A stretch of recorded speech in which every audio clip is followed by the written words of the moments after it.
तर चला आज बनवूया चमचमीत फिश फ्राय आणि फिश करी. तर चला व्हिडिओला सुरुवात करूया. तर हे बांगडे एका पातेल्यात काढून घेतलेले आहेत. तसंच मांदेली पण आपण दुसऱ्या पातेल्यात काढून घेतलेले आहे. त्यांना व्यवस्थित साफ करून घ्यायचं आहे. याच्या आतली घाण वगैरे सगळं निघून क्लीन झालं पाहिजे. नंतर आपण ह्याला धुणार आहे. ठीक आहे. हे बांगडे आपण तुम्ही बघू शकता व्हिडिओमध्ये. आता ही मम्मी माझी व्यवस्थित मच्छी साफ करत आहे, पूर्ण क्लीन करत आहे. मागून वगैरे आता ती पूर्ण व्यवस्थित क्लीन करेल. ठीक आहे.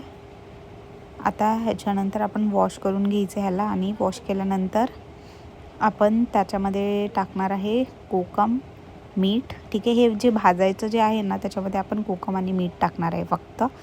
ठीक आहे, भाजायसाठी. आणि मसाला आणि ते सगळं आपण नंतर टाकून घेणार आहे. आणि इथे ही आहे सारासाठी केलेली.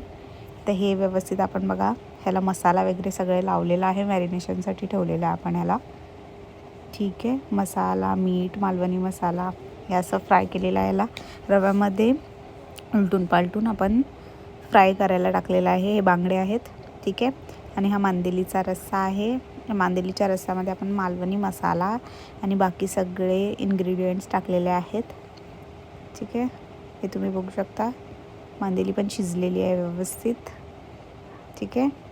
आणि इथे मी हे सर्व केलेलं आहे आता स्वतःला कांदा आणि टोमॅटोसोबत. ही भाजलेली मच्छी आहे, एकदम कुरकुरीत मांदेली. ठीक आहे.